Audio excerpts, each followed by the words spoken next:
That's one of my favorite things about your special on Peacock is you have this thing where you go home to visit your mom and you open up to her. You say, I'm depressed. I'm seeing a therapist. And then 15 minutes later, you go upstairs and she goes, are you okay now? Are you feeling better? It's Massachusetts. Are you feeling better? Yeah.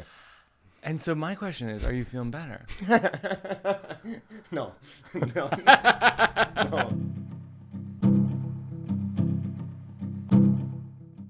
Here's my takeaway from watching, like, binging all of your stuff. Mm-hmm.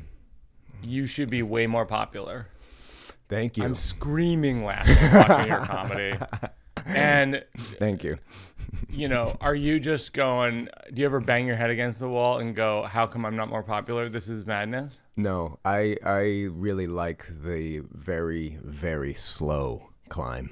Yeah. I've come to appreciate it. Yeah. I think I overwhelm easily. You enjoy the rock wall. Yeah, I don't want a dino jump. Yeah. I think I did when I was younger. Absolutely, I was hitting my head against a wall when I was younger. I was livid. How come I'm not more popular?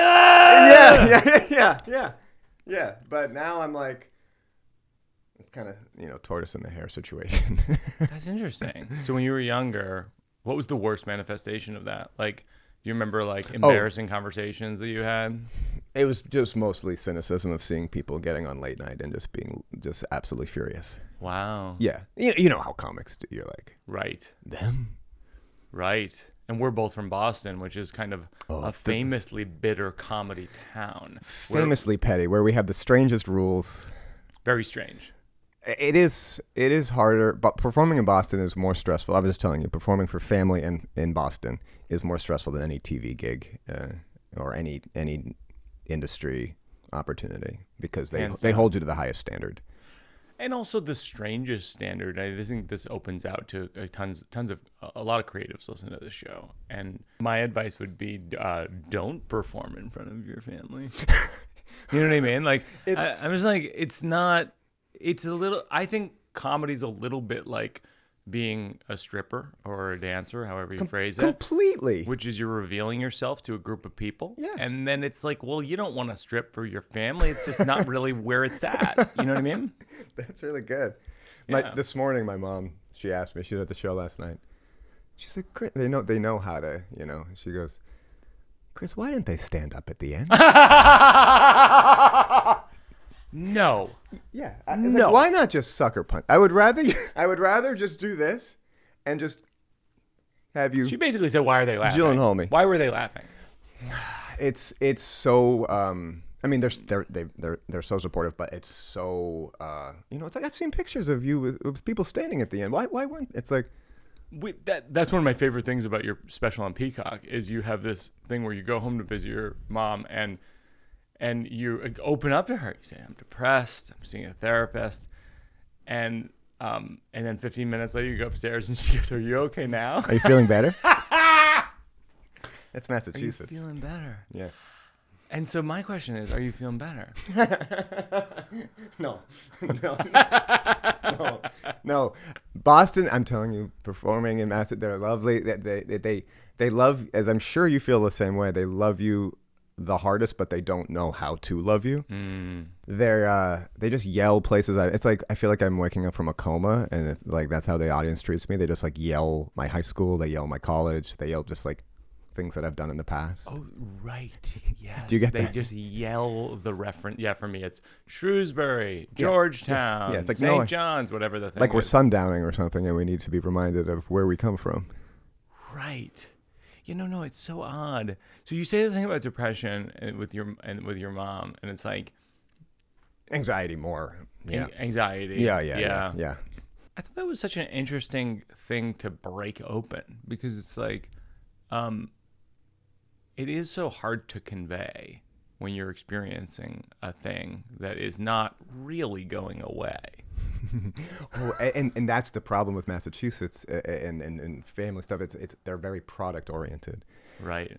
It's hard to have them along for the process of results. They want results. They want results. Yeah. Oh, yeah, it's good now. Yeah. And that's not really the way it works. No, I've had that recently where I've had some challenges with family and illness and things like that, and people go, but it's good now, right? Same. Actually, no, I'm not great, but better. Even the people that get sick in the family, they're like, we're good now. Like we're good. Soon, but we're good now, right? We don't talk about it. Yeah, we're great. It's over. Well, it's interesting. Like you made this amazing joke about Bo Burham. And oh, come on. Yeah. We're going to talk about this. Cut it out if you want. No. You made this amazing joke about Bo Burham, basically saying, like, you are the living embodiment of, like, anxiety and depression, but then the depiction of it in, like, a Boy Genius lyric or a Bo Burham special is, like, kind of I would say a more attractive version of it. A more vetted. More vetted, refined version Something of you could buy in Times Square. Yeah. And when I saw it, I laughed so hard at that. And I love Bo, and I'm sure you like Bo's comedy too. But when I saw that, I laughed so hard. And then you and I did a show in Boston together, and I was like, "You're probably friends with Bo, right?" And you're like, "No, I don't. I've never met him." And I was like, No. "You've never met him? You did that joke about him?" I was talking shit from a distance. That's wild. From the sewer system. I'm in the sewers. I'm the clown from It talking shit, throwing pebbles, and then going back subterranean. That's my style, baby. Yeah, I guess so. Yeah, and you did it with me too, even in your Peacock special. I talk about you. Oh yeah. I open with you. Because you get mad that there's people who have wives in the audience. You're like, I don't know. You have a wife? Go see Mike Birbiglia. Yeah. And I thought that was a riot. Hopefully, Bo thinks that his thing is funny too. Yeah. Did you hear back? No, I don't think I'm gonna hear back. Oh my God. Yeah, it's a loud silence. But no, maybe he hasn't seen it. He's offline. He's probably offline. No, of course he's not offline. No one's offline. Yeah, offline is a lie. I feel like the most toxic thing you can do is actually take a social media break. It's so look at me. It's so look at me. Yeah. It's so Scarlett O'Hara on the fainting. It's histrionic. Well, it's just go offline. Whenever people announce it, you just go, no, just fucking go. No, but even when You they have don't to tell announce us. it, when they when they have no more profile pictures. Yeah. It's like, okay. And the whole thing, people wiping their whole account, and then they return like a few months later as like. Yeah. I'm gonna say a person. I was gonna say a person. Say it. You say the people in your act. Yeah. You start off. You make fun of. You just make. I'm up Joseph McCarthy. You're Joseph McCarthy of comedy. I name names. You make a joke. Make up a fake name of a special of Nikki Glaser. You make up a fake name. Of I a heard from special of Nikki. I Bert didn't hear Kreischer. from. But Nikki probably liked it. Yeah, Nikki was like, I think she was a little mad. She wrote to me something like, "Ha ha," or something like maybe a little anger. Bert, I don't think. Bert's special was called Ass Man, I think, and Nikki Glaser's was Two in the Pink. Right. That was the These name are of her fake names of These are fake specials names that of you put up. specials. Yeah. I mean, I'm a fringe character. I think that's what helps. I'm not. Well, you're truly avant-garde. Oh, thank you. Thank you. No, really. Like you're not attempting, seemingly, even though you're hustling. It's interesting. There's definitely like a contradiction. You saw me hustling out there on the street? No, you're saying saw you're me driving barking? all night. You saw me handing out brochures? Yeah, I saw you handing out brochures. Yeah. Imagine. But like one of the things you hit over and over again as a theme, which I love, is like that you're like, St. Vincent, Bo Burham. Oh, yeah. Like there's a lot of things where you're like, these people are presenting as awkward outsiders. Presenting as freaks and they're not. As freaks and they're not. Yeah. And how did you get obsessed with that idea? Like, how did you arrive at that? It's very, very funny. I'm just curious, like, because it's so recurring. Like, it must be part of your inner monologue. Oh, completely. Because there's a safe way to, freak pass. Like pass as a freak. There's especially with the internet. There are very heavily vetted trends. And I mean, the St. Vincent thing was like, talking about, I think she was talking about New York, right? And saying something about, she was saying like freaks like me. And it's like, these are like incredibly well-adjusted conventionally gorgeous scene people. These are not Yes. freaks. They're in Albany. That was the bit, right? It was Right. They're computer science majors in Albany. Right. I think it was in college when I first started really getting appreciation for the freaks. Like Yeah. people that were just people that would like pull status on you, like people that were on the fringe but like had authority, like didn't give up, like truly were putting on strange performances, being socially bizarre, and Yes. like seeing that, experiencing that, and being like, oh, okay, and then seeing people kind of like try it on as a little costume, kind of, I think was irksome for me. Right. It's funny. Like, I really like. It made me think on whether or not the people who you're bringing up did experience being an outsider, and I would say they probably did. They did, of course, and that's also part of the bit for me is to why be that Massachusetts. It's like why be petty? It's funny to me to be that petty. Yeah. To be throwing stones at, Yeah. at people like that, you know. And the St. Vincent thing, I think I was young and a little more reckless. That's funny. I feel a little bad about that one. Because she's cool. You know, St. Vincent's, I think St. Vincent's awesome. It's like, Yeah. I do too. Yeah. You probably know St. Vincent. I have met Annie. Okay. Apologies. Oh, it's like calling Robert De Niro Bob. Yeah. Actually, I am embarrassed that I just said that, but I did just say that. Well, you can't be like, I know Saint. I know. Yeah. SV, are you kidding me? Come on. I feel bad. I mean, yeah, I'm sure she's awesome, and she can shred on that guitar. And I think I was jealous that she got to hang out with David Byrne in 2011. I get that. Yeah. But you and I are from Boston. Close. We're close together. First of all, I just recently, like, I grew up thinking I was an hour and a half away from Boston, but I'm an hour and a half because my parents, if you go the wrong way, you're an hour and a half, 2 hours. If you go the right way, it's 45 minutes. If you go around Walden Pond twice, you're at 2 hours. I'm from Stowe. Oh, yeah. Really close. Really close. Yeah, because I was Shrewsbury. Yeah. So I would say that's approximately 20 miles. Maybe even less. Right. Like, I remember growing up, you guys had like a par 3 golf course. Oh, yeah. Do you know it? I used to work at a golf course. Yeah. Yeah, Wedgwood Pines, but I got fired for sunbathing on one of the greens. Huh. Yeah, it was mob run. Can't imagine this scene. Yeah. I started, my dad got me, he wanted me to have a good work ethic, so he got me jobs like kind of under the table starting at like 11 or 12. Wow. That was kind of like a... That's smart, though. Oh, I'm really grateful for it. I think I'd be even more of a wreck if I hadn't. Did you have jobs? Yeah. Like yeah. what? I was a busboy. Yeah. In high school, I worked at weddings. I was a bagger at a grocery store, super Stop and Shop. So you got strong hands. Yeah. I'm known for my hands. Yeah. Yeah. I saw those digits on the doorknob getting in here. Oh, yeah. I mean, people are worried when they see my paw prints around the neighborhood. I'm surprised. They're in peanut butter. Speaking of your neighborhood, I am surprised that you live in Brooklyn. Why? Because you're a Carrie, you're not a Miranda. In what sense? Go say more. You're the leader. You're not the Miranda, you know? Carrie is all about Manhattan. I'd see you in Manhattan. Whereas Miranda lives in Brooklyn? Yeah. Oh, she does live in Brooklyn. Yeah, it was the biggest upset of, I think, what it was, season 9? But don't you think I'm so obviously a Brooklyn, like a dad, like a Brooklyn loser dad kind of thing? You're not a loser. No, but you know what I mean. You're a storyteller. Oh my God.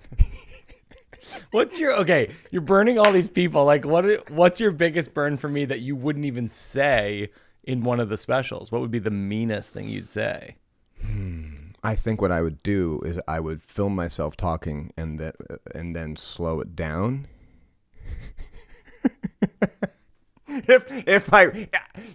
I wouldn't do this. I'm just thinking off the cuff. If I were to gun to my head, do an impression. Slow down the footage. And maybe hold it a little. I mean, like a. The rage I'm feeling right now will not be requited by anything that takes place in this conversation. I would, slow it down to, 0.2 speed. Is that right? Yeah, something like that. Oh, 0.2 speed. Or is that, 0.2 speed. Mm-hmm. That's your impression of me. Yeah. I can't do it a cappella. All right, here's my impression of you. Oh no. I wasn't playing it. It's like impression of you is like, well then, if Susan Sarandon says, and then like, you're like, wait, what's the joke? There's no spatial awareness. Yeah, throw For just the listeners not on YouTube, it's just me stalking the table and doing some kind of physical movement. Yeah, and kind of swatting the mics, and you hit your knee pretty hard. I went to the doctor because I have to get a minor shoulder surgery. Okay. And I was like, how long is my recovery before I can go back on stage? And he was like, show me what you do on stage. And it's him and a nurse. It's him and a nurse with a clipboard. Show me what you do on stage. And I'm like, for the listeners who haven't seen Chris's comedy, which is a vast majority of the listeners. It's mostly leg work that I do also. It's I would describe you as somewhere between a ballerina and a mime in terms of your physical work on stage. Yeah. It's and a wild. trickster that you would And a that you'd trickster. see in a clearing. Yeah. A dragueur, to use the French. Wow. Oh, très bien. Yeah. Très bien. And they were not laughing. I did it for about a minute, these act outs, for a minute while they were taking notes. And the doctor eventually was like, yeah, probably about a week. Chris Fleming est comédien. Mademoiselle Fleming. Il y a un dragueur. Bon week-end. Comme ci, comme ça, comédie. Oh, comme ci, comme ça. That literally should be the next name of your album. Comme ci, comme ça, Comme ci, comme comédie. ça.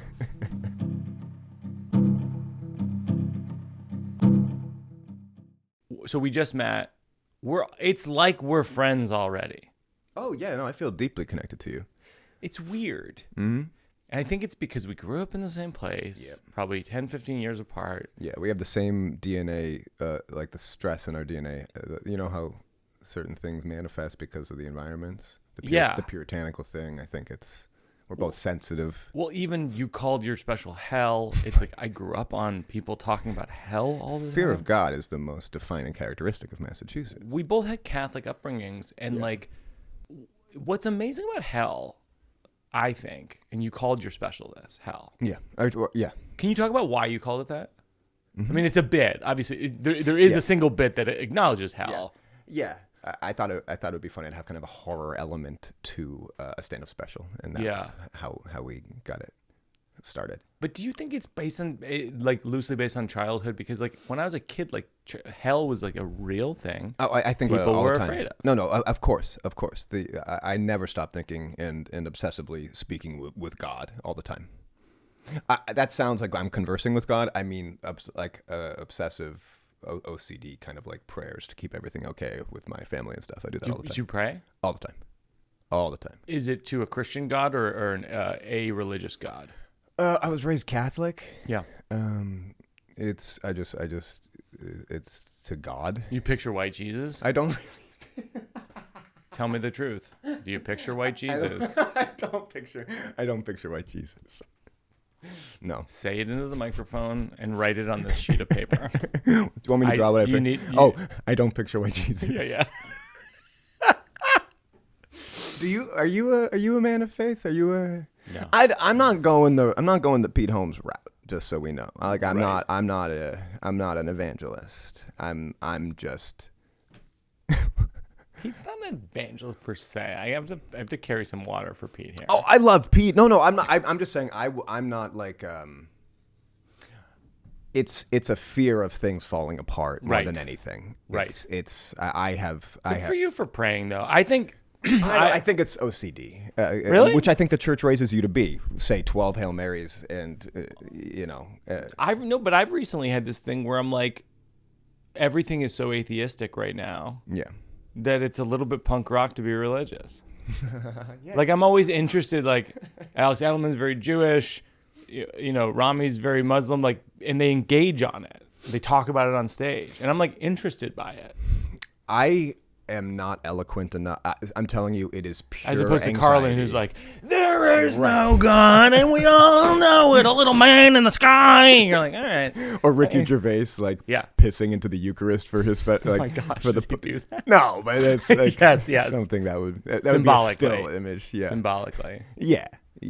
But yeah, so but you do have a hint I of wouldn't go that. to bat for Catholicism again. Right. This is just like I'm just trying to keep everything okay. Like, Right. Yeah. That's my level of investment. That was Mark Maron's joke in the 90s, which is, I believe in God, just in case. Exactly. Exactly. So when you pray, what are you praying for?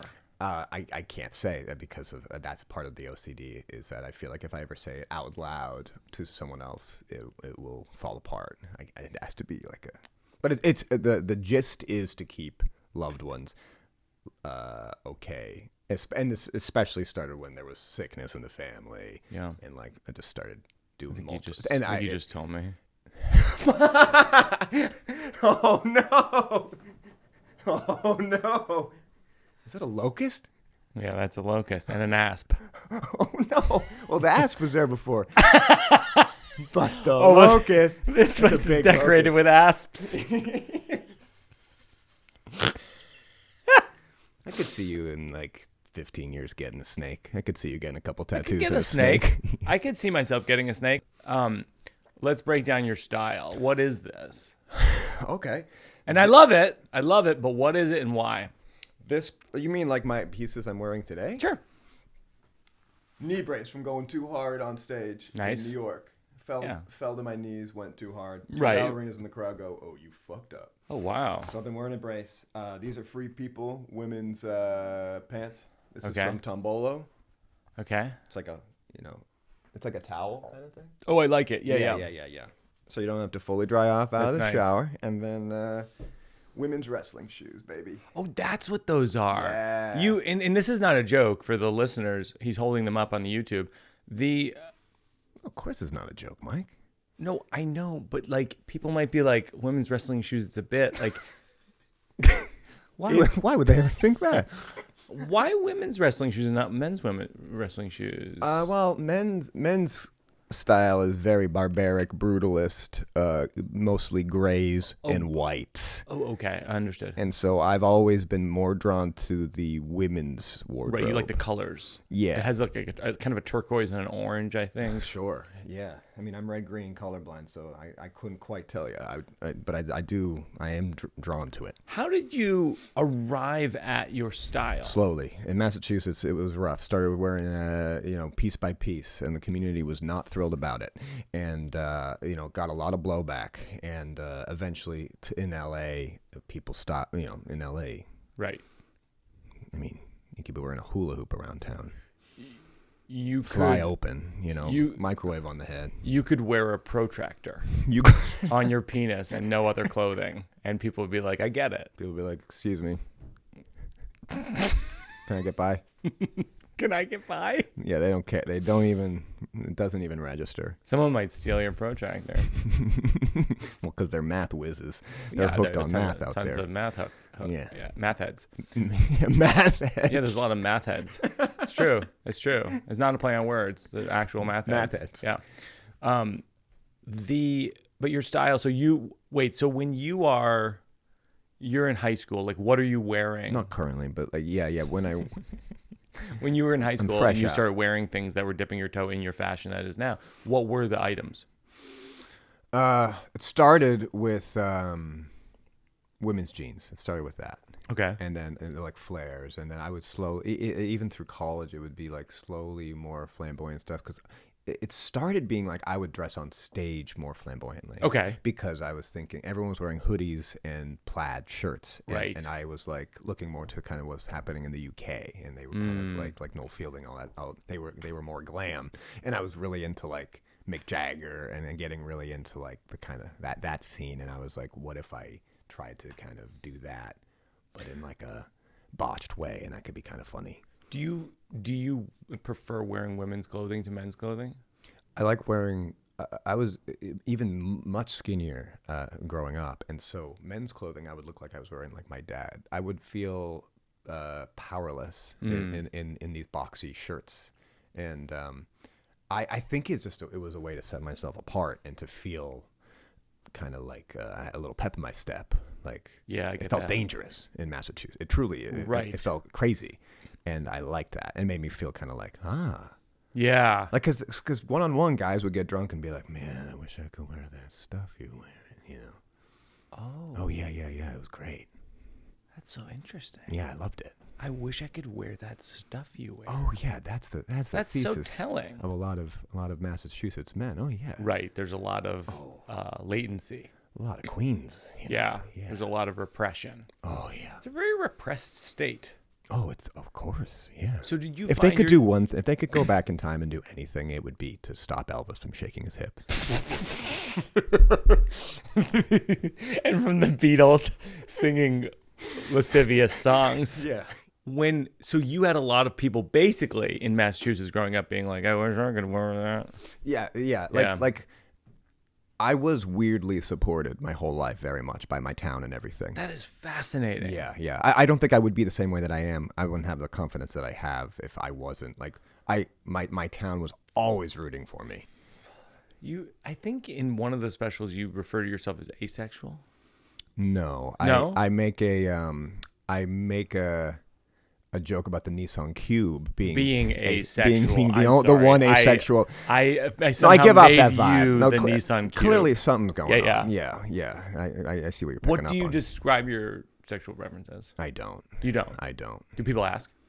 Oh yeah. And you don't? You say I have no answer.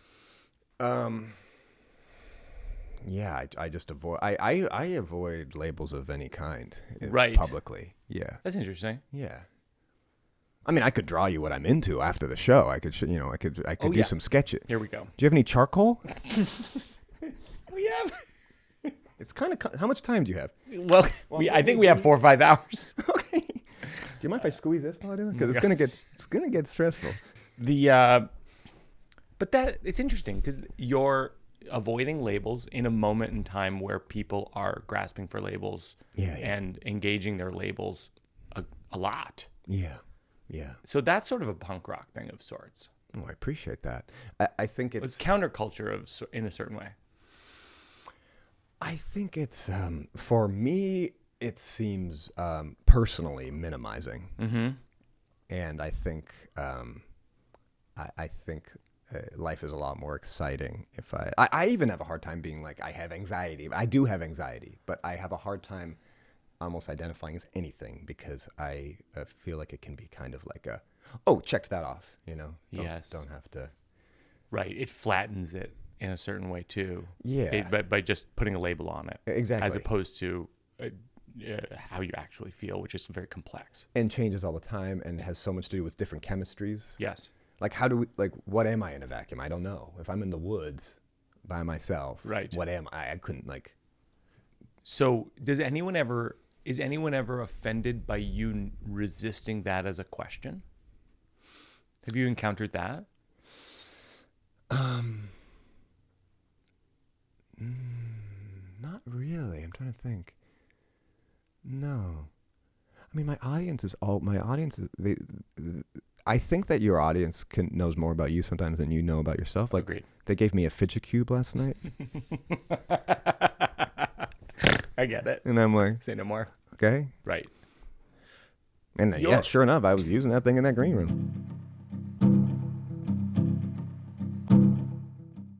Slow round. What are people's favorite and least favorite thing about you?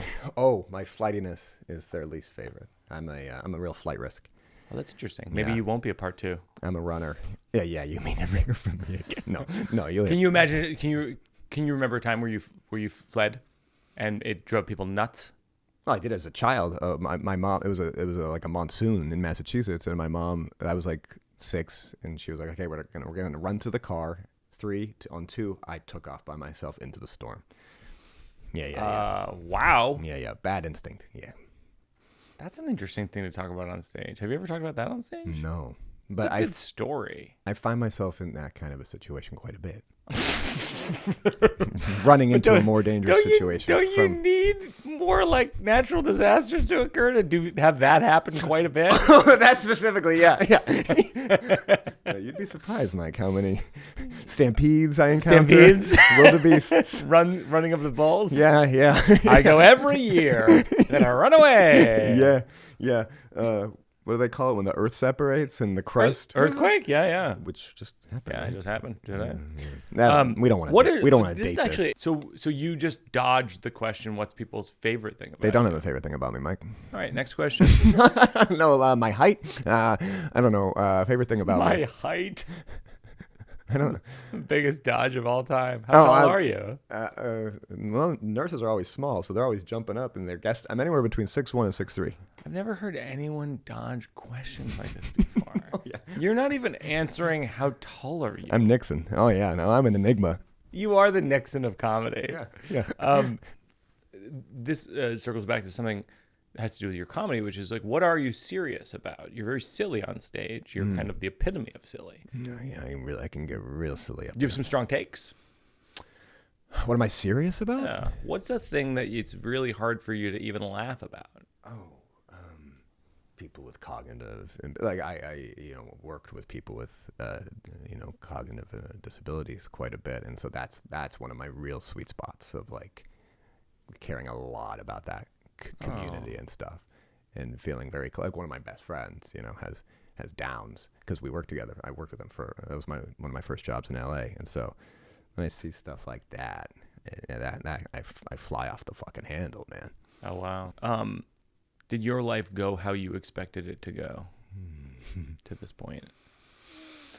No, I thought I was going to be very successful at a young age. I spit coffee all over your face. At the concept of me being, and then I said, "Get out of my studio." A household name as a child. Yeah, no, I was very, very sure I was going to be very successful, very young. Is that part of like the modern pop psych term, like main character syndrome? I think that's a derogatory way to put it. Yeah. I'm trying to be derogatory. No, I get that. Yeah. I would say it's that, and also being in theater and having the whole town be like, "You're the next." Oh, because you were very good. I excelled in the arts. Yeah, I was very good, and better than I am now probably on stage. And in theater, I was silly up there. Oh yeah. What kind of stuff? Do you remember a thing? Oh yeah. Like an event? Do you remember a Preschool single event or a sketch or anything like that? I was incredibly shy, and I was in a silent play. I was so shy I wouldn't talk to people. But then I was in a silent play. You were in Chaplin's The Kid. You were the kid. Yeah, I remember you. I thought you were very good. Thank you. I appreciate that. People don't appreciate that work today. Did you like when I got stuck in the bucket? Yeah, that's my favorite part. It was the play was Peter Rabbit, and I was Farmer McGregor, and it was supposed to be silent, but I just started riffing. This is preschool. Started counting tomatoes. Started talking about that pesky rabbit. Love it. And I remember that feeling of like, oh, this is opening. It's Go uncorking. there, Fleming. Go there. Go. Keep going. And more of this, Fleming. Then more I found it in my legs playing parts. Like I played a drunk person in a play in 6th grade, and I was just a background actor, but I was getting laughs with what I was doing with my legs. My legs just took over, and so it all started from there. And that's really funny because I liked it. I had that in high school. I played Costard the clown in Shakespeare's Love Labor's Lost. And you were doing Shakespeare in high school. Oh yeah. Of course I would. Look at me. Yeah. And well, Shrewsbury. That's Tony to be doing Shakespeare. For sure. Yeah. And I remember I was getting laughs, and it's funny because I literally didn't think of this until just now when we're talking about it. I was getting laughs because I leaned into the character, Costard the Clown, just being drunk. Yeah. And he wasn't really drunk. Textually, he's not drunk. Oh, you added that. But they was getting big laughs, and so it's just like leaning into it. And then, of course, now people often think I am drunk when I'm not drunk on the stage. Oh, yeah. So there is a continuity right. to my Costard the Clown, Mike Birbiglia persona. That's why I was breathalyzing you at the Wilbur. Oh my God. So we both got laughs playing drunk. Yeah, that's right. So that makes a lot of sense. What's a song that makes you cry? Sarah by Stevie Nicks. Yeah, that's a beautiful one. Silver Springs has been hit. I mean, any Stevie has been hitting me hard. You'll never get away from the sound of the woman that loves you. Stevie Nicks makes me cry too. What is it about Stevie Nicks that makes both of us cry? I think she's just so tapped into the source. How'd she get like that? Yeah, it's like when babies say things like, I've always been here, you know? Right. I've always been here.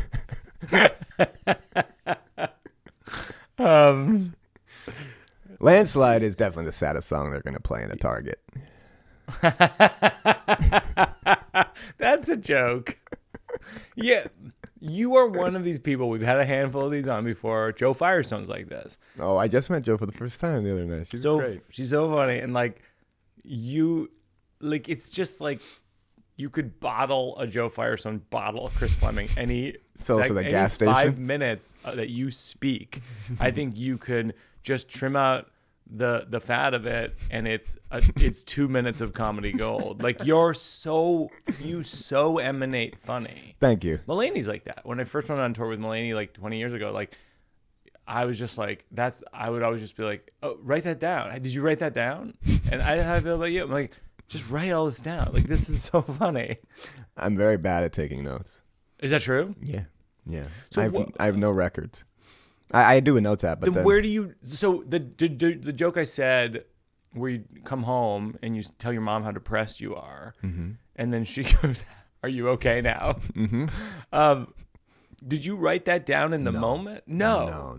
Like you wrote it down like in a free write or like an improvisation on stage? I never wrote it, that one. That's just a memory. And the quote is, "Are you feeling better?" I just remember that, and I just because it was. Did you improvise it on stage and then eventually you wrote it down?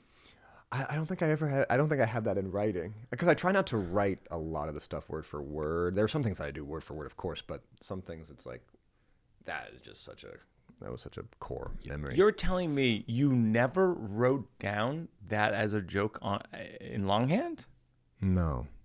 Do you have a set list? I do have a set list. Yeah. Okay, so it's all bullet points, and then you remember just from repetition. How you like to say it. Because I'm a bad actor. Oh, don't cut that. I'm bad. I'm bad at memorizing lines, and if I see something in print and I memorize it, I stumble over it, and I have a clumsy tongue because I have a tongue tie thing, and I was supposed to do tongue exercises after I never did the tongue exercises. Oh yeah, so I'm supposed to stay on you about that. I have a lazy tongue, and I stumble over words if you hear me deliver lines in something, it's like, oh shit, Chris.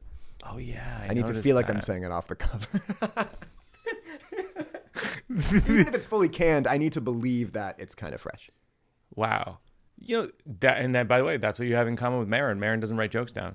Really? He just writes set list. Yeah. Set list, and then he just goes. Yeah. And he actually has a real bias against people who, like me, write longhand. Do you have a bias against longhanders? No.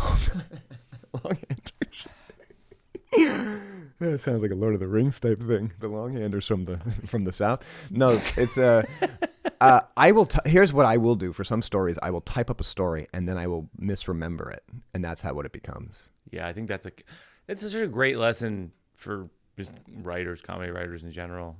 Misremembering is, and I'm not the first to say it. Misremembering is one of the biggest tools you can have as a writer. Because it feels fresher when you're Because I think this is the reason why it's a quote, and it's the reason why it's true for me is like your brain tends to,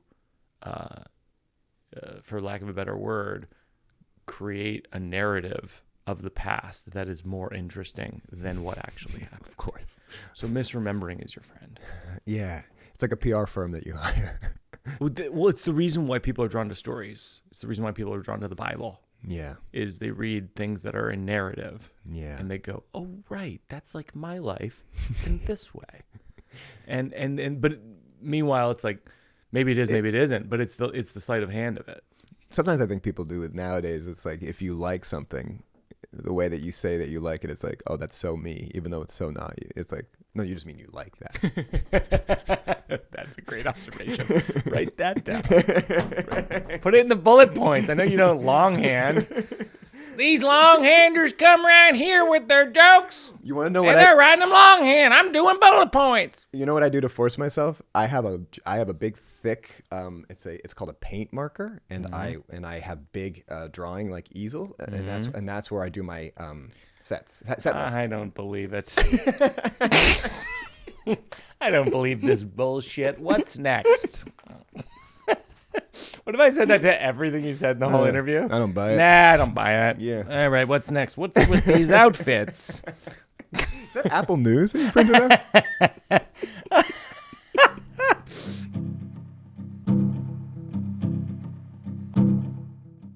There's a few jokes I'm working on that if you have any ideas on, let me know.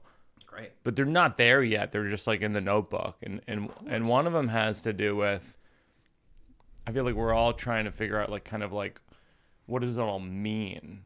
And I think in your 20s, you're like, it means this. In your 30s, you're like, it means that. In your 40s, you're like, it means nothing. You know what I mean? And then like, unless, and you know, this harkens back to our conversation about religion, unless you believe in an afterlife. And then you're like, no, it's about that. But I've never gotten on board for afterlife. I think afterlife is kind of like a storytelling cop-out.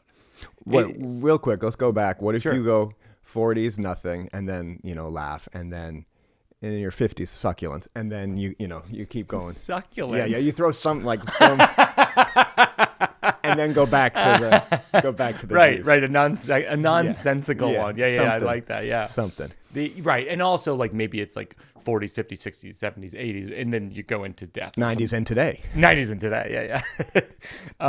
But then it's like afterlife to me, like I don't buy into it. Like it's a cop-out. It's like if at the end of a 500-page novel, it's like to be continued. It's like, no, I do not have time. I'm about to die. And to me, afterlife is like the after party. Which is to say, I'm not going. No, who's going to that? Who's going? I barely went to the party. People on cocaine. Yeah, people on cocaine. That's a great tag. It's like after party. To me, it's like It's 3 guys on cocaine. it's 3 guys on cocaine, and it's like, you know how they say if you get kidnapped, don't go to the second location? To me, the after party is the second location. Do not go. So then I have that, and then I go like, I have a thing where I go, but life is like in some ways, you can look at life like it's a book or it's a movie. Sometimes, your best friend dies and it's devastating. And then you just go, well, I guess he wasn't the protagonist.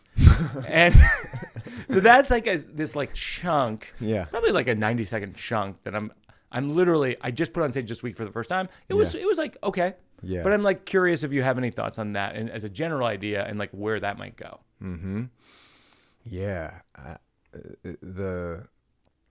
When you're saying the best friend dies and like that's not the like that's not. I guess he's not the protagonist. And do you say anything after that? No, currently no. How do they react to that?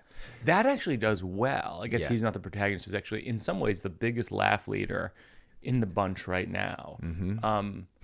What's funny is I think the funniest thing is the afterlife after party analogy. I think I would be drawn to that too. Yeah, to kind of fill that scene out a little bit. Yeah, to kind of talk about the afterlife or heaven or whatever you call it as this second location. It's very funny.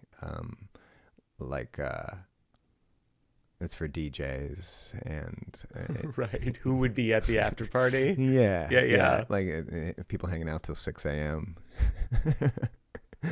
Yeah, because the truth is my favorite night is like in bed with my wife at like 7 p.m. Absolutely. Watching a movie, drifting off at 8:30 in your bunk bed.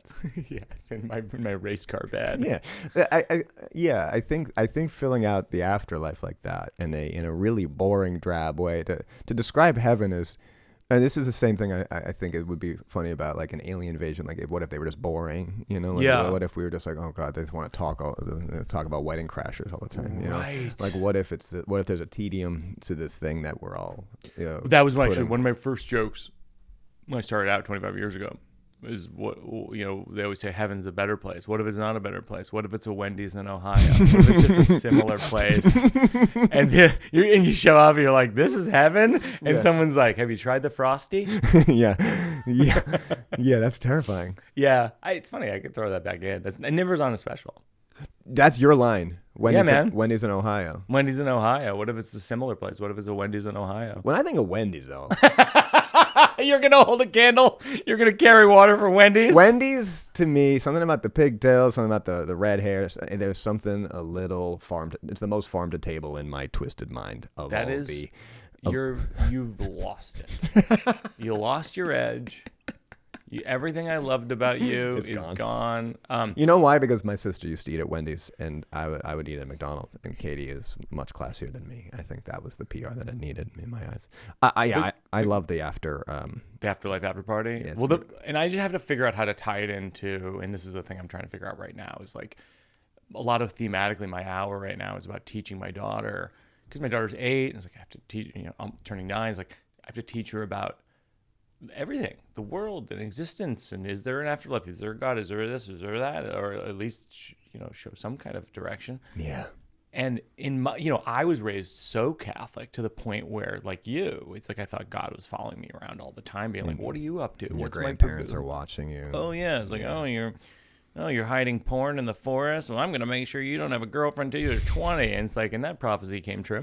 But then like I'm also like, there's a part of me that's also like I shouldn't go the other way. I shouldn't be like, there's no God. There's absolutely no God. That seems crazy to me. Showing a Ricky Gervais special. Right. Because then it becomes like, well, grandma's dead and we have no further information at this time. No, exactly. Well, I'm sure, right. That was a joke I did last week for the first time. I kind of improvised that. I jotted it down, and then I tried it, and actually it connected really well with the audience. So I think there is something there. And you could even walk away while you're saying that. No further information. Walk backstage. Yeah, walk into the walk wing. behind the curtain. No further information. Yeah, I love that. Yeah, talking about like guys in athletic shorts at the in the after party, the afterlife. Just calves out. Calves out at 6 a.m., just everyone kind of hanging out. I've never really been to an after hours thing. I'm just trying to imagine what it would be, and I'm imagining that's what it is. It's kind of like it's men with calves party out. bus. Yeah. That's mostly what it is. Yeah. Don't tell them what it actually is. Yeah, keep me insulated. Do you have any jokes you're working on that are like half-baked ideas? Yeah. What do you got? I just started one last night about God, I feel like it's a little hacky. Because I have a male doctor for the first time, and my whole life I was obviously I had female doctors, and okay. I mean, if you did a vibe check, right? Yeah, right. If you really tuned in, and the main difference is how they enter the space, and the female doctor, it'll be the gentlest rapping on the chamber door, and then a rosemary sprig under the door. A baby deer comes, licks you to the window, licks you. Are you ready? A male doctor, it's not knock, it's knock, and then shoulder in. When you hear the first knock, you have 0 seconds before they enter the space, and then you have 0 seconds before a guy who smells weird is screaming your full Christian name. Oh my God! And I think the end was something like even the big bad wolf does a little free verse before blowing the house down. Oh my God. He does a little free verse before blowing the house down. How do you not write these longhand? Like you're just remembering that specific group of words? No, I think I with my paint marker. You did jot that down. Yes. I wrote baby deer or fawn. I wrote fawn. Well, I love that. I think like no notes. I mean, it's like so funny. Honestly, it's just more like, what were you there for? Were there any red flags? What was the diagnosis kind of thing? And what was this what was the male doctor's reaction? Because it's kind of like you've set up this character of the male doctor. I was there for this. Oh, for your knee. Yeah. So it's like we get the character of the male doctor. We're on board. We think he's funny. Mm-hmm. So it's like, what happens when you show me your knee? What happens? What's his diagnosis, etc. Because it's like, I feel like I always think of jokes as like you're flying an audience on a rocket ship to another planet, and the joke is kind of the planet. And once you're there on the other planet, you can be like, show them the vegetation, show them the craters, you know, like that's what's interesting. And they're already on the planet. The hard part was getting there. And I feel like you're in the doctor's office, you have this kind of male doctor, female doctor, you have this male doctor character. And it's like, well, what else? If this, what else? And it's just like, I mean, I think the sky's the limit with that joke. I mean, that's a riot. Hell yeah. It's so good. Thanks, man. So talk about like our just talk about our interaction. I would literally just improvise out. Great. What happened? Great. What was it? You know, what were his suggestions, etc. and honestly, like because were you in Massachusetts visiting your? This was LA. This was Los Angeles. Yeah. Because I was gonna say, like, once you establish like the mom character, let's say, in your life, like you can call your mom afterwards and what did she say, and all these things where like I'm so on board for these people in your lives who, you know, for example, your mom is like, but you're fine now, right? Yeah, why didn't they stand up? What's that? About after the right, show last the night. audience, why didn't they stand up? Like what, like once you establish like what your mom's like, you know, what your doctor's like, etc., I feel like you can just ping pong around with a lot of those interactions. It's kind of like in a play where it's like, and now the scene where these three characters are on stage, what's going to happen? We all know a few things about each character. Oh, I love that. So like a farce. it's a farce. Yeah. Oh, that's beautiful. Your life is a farce.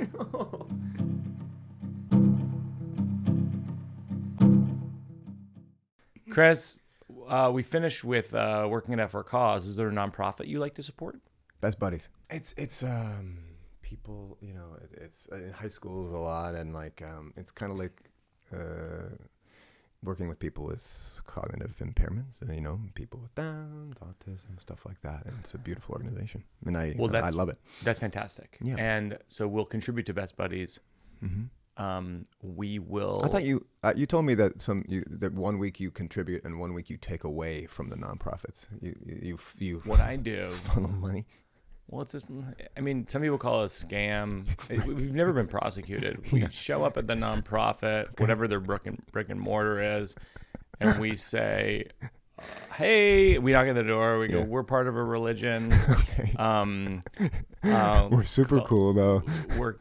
We say we're the worky outies, and we worky outie with nonprofits, and we just try to do right by you. Whatever you need help with, the worky outies are here. Yeah. And then sounds like an Audi Valley button kind of. Yeah, it's a little bit of a reference to the Valley button. You give 20% to the Audi community. And so then once they let us in, that's really where that's where the Trojan horse goes down. It opens up, and then all of our staff comes in, and we say, everybody take your money out right now. Joe empties the drawer. They empty the drawer, and then we say, look, we're only going to take 25%. That's what we feel like we're entitled to.